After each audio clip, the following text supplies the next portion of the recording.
with danger and with daring rights. To the hilt we take you there, where courage meets a throat. Welcome back, everyone, to the Deep Dive. You know, today we're going somewhere. I've always been fascinated by the world of sideshows. Oh, yeah. And, you know, all the amazing performers that are part of that world. And we're going to take a deep dive into the life of a true legend. Yeah. Captain Don Leslie, a sword swallower. I mean, how do you even begin? Yeah. Well, sword swallowing is a pretty good place to start. Yeah. And we're going to use this great book, To the Hilt, A Sword Swallower's History of Sword Swallowing. I mean, what a title, right? Amazing. That, and we're also going to dip into the Sword Swallowers Association International Hall of Fame website. Oh, wow. So we've got some good sources here. It sounds like we've got some really incredible resources. Yeah. So we're talking about Captain Don Leslie. What are we going to learn about this guy? Well, we want to find out, what were some of the key moments in his life, and the people and things that influenced his career and what made him, so unique in this world of sideshow performers. It's a world that most people aren't really familiar with. Yeah. So this is going to be a great deep dive, I think. So let's get started. Where do we begin? Well, let's go all the way back to the beginning. Donald Paul Leslie. He was born in Boston on December 26, 1938. Okay. And kind of like a lot of kids, growing up, he was fascinated by the circus. And the allure of the circus. I mean, it's hard to resist. It's magic. Yeah. The spectacle of it all. But for Don, it wasn't just, a passing fancy. I mean, he was serious about it. In 1952, when he was just 14 years old, wow, he ran away to join the circus. Seriously? Yeah, the King Brothers Cristiani Circus. At 14? Yeah, think about that. I mean, the guts it took to just, pack up and leave and chase that dream. That's incredible, yeah. So he runs away, joins the circus. What's his first job? Well, not exactly what you might picture. Yeah. He wasn't, flying through the air on a trapeze or anything. Yeah. He was running the pony ride. Oh, the pony ride. But here's the thing. That pony ride was situated right across from the sideshow ballet stage. So he's right in the thick of it. Oh, yeah, he's got a front row seat to all the sideshow action, witnessing those acts firsthand, the energy, the sheer spectacle. I mean, it's no wonder that had such a powerful draw on him. That must have been where he really fell in love with that world. Yeah. So we're talking 1953. He's 15 years old. The circus is in Washington, D.C., and what does he do? Gets his first tattoo. Oh, wow. From an artist named Carol Nightingale. I mean, that's a pretty significant step at that age. Especially back then, I would imagine. Oh, yeah.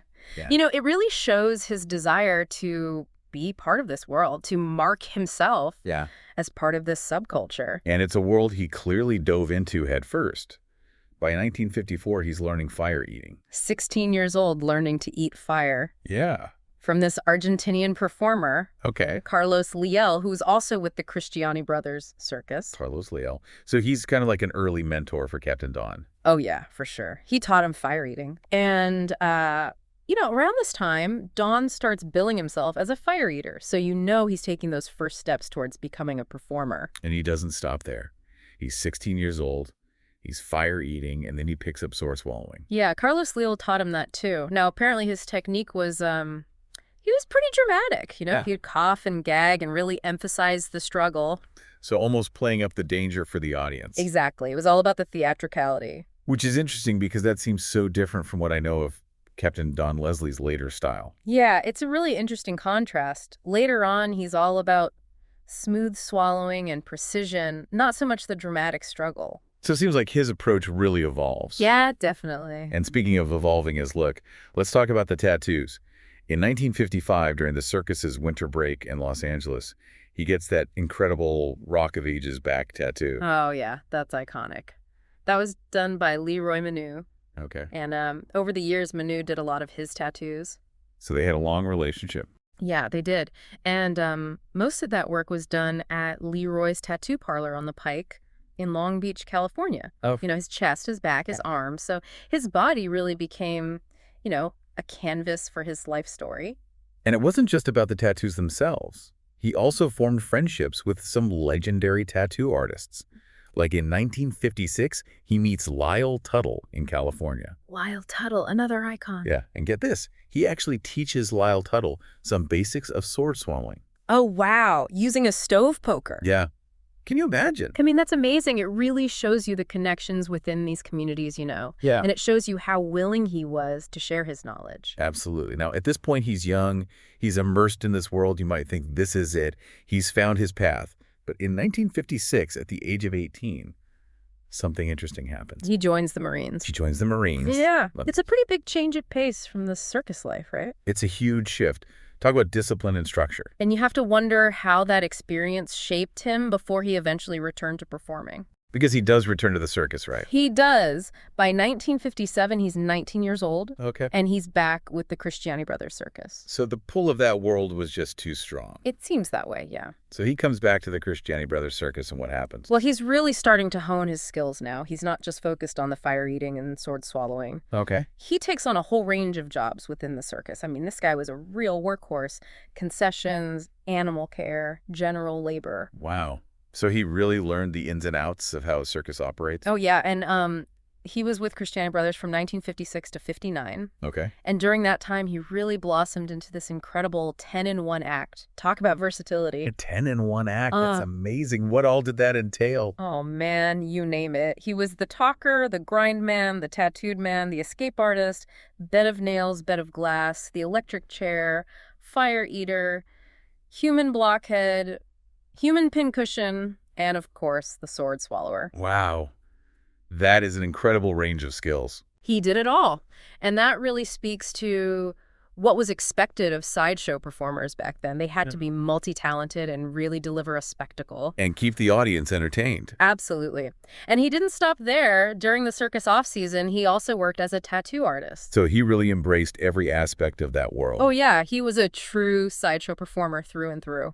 Now we know him as Captain Don, but was he always Captain Don? No, actually, it was in 1957 Okay. that he got that name. It was given to him by Harry Dahl. The Doll family. Yeah, the Dahl family. They're iconic, Right. and they felt he needed a more, catchy stage name. Right. And so he was christened Captain Don. Captain Don. That's interesting. So he's working with the Doll family, and in 1958, something significant happens. Yeah, he's featured as their sword swallower. Wow. With the Cristiani Brothers Circus, and that really put him in the spotlight. Working alongside the Doll family, that must have been huge for his career. Absolutely. And it was through the Dolls that he met another key figure in his life. Okay. Alex Linton. Alex Linton, the famous sword swallower. Yeah. They met in 1958, and Linton was already a seasoned performer. Okay. Probably in his late 40s or early 50s. And what kind of impact did Linton have on Captain Don? Well, Linton was all about smooth swallowing, Yeah. He emphasized the skill and the precision of it all. Right. Not so much the gagging and the coughing. The theatrics. Yeah. He really helped Don refine his technique and, add a bit of flair without going overboard on the drama. That's fascinating because it sounds like Linton was really focused on elevating sword swallowing as an art form. Exactly. And it's worth noting that Linton himself held the record at the time Right. for swallowing 4 30-inch swords simultaneously, a record that Captain Don would later break. Wow, that's really amazing to think about how he built upon the legacy of someone like Alex Linton. Yeah. Now, so far, we've been really focused on his career, but let's talk a little bit about his personal life. In October 1961, he marries his first wife, Sherry, in Key West, Florida. And they started their family soon after. Their first son, Don Lee, was born in 1962 Okay. in Fort Lauderdale, Florida. And then their second son, Daryl Wayne, was born in Dallas, Texas in 1964. So he's building this extraordinary career and a family at the same time. That's pretty amazing. It is, yeah. So let's jump ahead now to 1979. Okay. This is a big year for Captain Don. It He is. breaks Alex Linton's record by swallowing not 4, but 5 30-inch swords simultaneously. It's an incredible achievement, He really mastered the skill, but it's not even the most impressive thing he does that year. Okay, I'm intrigued. What else did he do? He debuted his sword sandwich. A sword sandwich. What in the world is a sword sandwich? It's amazing. He would swallow 5 30-inch swords. Okay. But instead of having the flat part of the blade against his tongue, he swallowed them with the blades perpendicular to his tongue. So the sharp edges are facing his tongue. Yeah. Imagine the control that takes. That is unbelievable. He performed the sword sandwich for about a decade, from 1979 to 1989. And during the 80s, he was a regular sight on the streets of Boston and at Fisherman's Wharf in San Francisco. Yeah. I mean, that's taking sword swallowing to a whole new level. Bringing it to the people. performing in those kinds of environments, you have to be tough, you have to be resilient. He was dedicated to his craft and to sharing it with the world. Then, in the late 1980s, he goes through a period of personal challenges, but he comes out stronger on the other side. Yeah. And starts working with Jeff and Sue Murray on the Harmer shows. And his family really becomes part of the act. His children from his second marriage were working the show with him in New England. It's amazing how these traveling shows can create such a strong sense of community. Absolutely. And then he goes on this incredible boat tour. What? With fellow sword swallower Lady Diane Falk. They toured the Micronesian islands and Guam, What a life. traveling to these far-flung locations, sharing their art. It's incredible, yeah. It speaks to the connections within the sword-swallowing community as well. But of course, sword swallowing comes with inherent risks. Yeah. In 1989, he suffers a near-fatal injury while performing the sword sandwich. It happened at the Center for Contemporary Arts in Seattle. Okay. They were having an opening for a photo exhibit called Modern Primitives. And, the blades of the swords shifted during the sword sandwich, Oh my God. lacerating his esophagus. Oh my God. It caused severe internal bleeding. It was a really close call. I can't even imagine. It's a stark reminder of the dangers involved in this profession. And after that experience, understandably, he decides to give up sword swallowing. He does, and he gives most of his swords to Lady Diane Falk. It seems like the end of an era. For a while, yeah. Yeah. But Captain Don was a performer at heart. He wasn't done yet. What did he do next? Well, in 1990, he actually appeared in a Hollywood film, Seriously, what film? The Problem Child, with John Ritter. That's amazing. Yeah, it shows you how adaptable he was. So he takes a step back from sword swallowing, but he's still involved in performance. Yeah, and his love for the sideshow never really faded. Okay. In the early 90s, he built his own sideshow, Wow. investing around $60,000 in it. That's a serious commitment. Yeah, it was, and he toured it in Canada with Conklin Amusement Carnival shows. Now he's not swallowing swords at this point, right? Not regularly, but he was still performing all his other acts. Okay. And guess who he hired as the sword swallower? Lady Diane Falk. Yeah, they had a great partnership. That's fantastic. So even when he wasn't actively swallowing swords, he was still deeply involved in the sideshow world. Yeah, he couldn't stay away. And eventually that pull proved too strong. Around 1997, Okay. he started swallowing swords again. Really? Yeah. I mean, after everything he'd been through, you'd think he'd want to stay away from those swords for good. Well, he mostly performed at tattoo conventions. Okay. You know, he was a bit of a celebrity in that world. And it seemed like a more relaxed environment for him to, reconnect with that part of himself. That makes sense. And then after such a long and incredible career, he finally decides to semi-retire in 1998. Yeah, he settled in Chico, California. Okay. And think about it. He had spent over 51 years traveling with major circuses and sideshows. I mean, King Brothers, Ringling Brothers, Barnum and Bailey, Cristiani Brothers, Great American Circus, Circus Bruno, Hannaford Circus, Clyde Beatty, and Cole Brothers Circus. The list goes on. That's an incredible list of names. He really witnessed a significant period in the history of American entertainment. He was part of it. Yep. And he performed everywhere. Nightclubs, dance halls, theaters, circus tents. He even toured internationally in Canada, Holland, Japan, the Micronesian Islands. That's amazing. Yeah, and on top of all that, he made numerous appearances on television. Oh, yeah. Everything from You Asked For It back in 1957 to The Dinah Shore Show, Evening Magazine, Hildegard's Party, Captain Kangaroo, The Mike Douglas Show, The Jerry Springer Show, even a Discovery Channel documentary.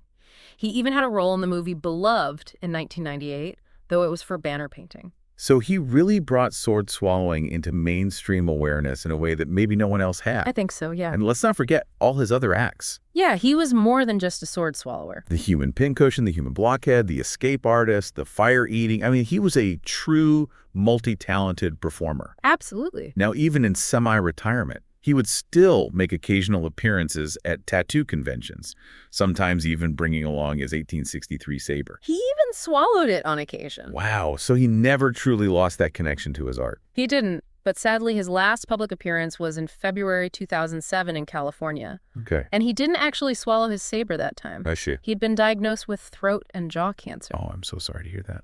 Yeah, the doctors gave him just 4 months to live, and they believed it was linked to the fire-eating fuel he'd ingested over the years. Wow. A reminder of the sacrifices these performers make for their art. Yeah. He lived for 6 months after his diagnosis, passing away at home in Chico, California on June 4th, 2007 at the age of 68. That's so sad to hear. Yeah, and Lyle Tuttle, the tattoo artist and fellow sword swallower, was with him at the end.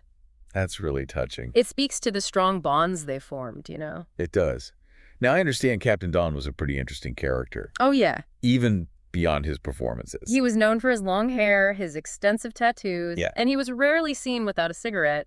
And our sources mention that he was an avowed atheist. He definitely lived life on his own terms. He did. He left behind his ex-wives, Sherry and Joanne, 4 children, and 6 grandsons. A true legend. And you know, it's really telling that many of his peers considered his passing to mark the end of the golden age of circus sideshow sword swallowing. Wow. So we've traced the life of Captain Don Leslie from a runaway teenager with a dream to a true icon of the sideshow. A remarkable journey. His life was full of artistry, danger, resilience. He faced challenges head-on and never gave up on his passion.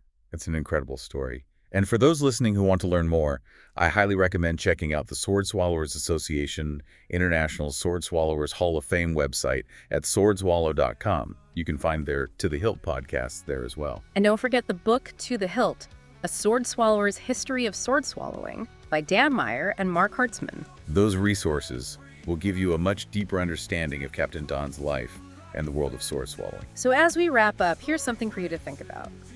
Captain Don dedicated his life to an incredibly unique and demanding craft, one that most of us can't even fathom.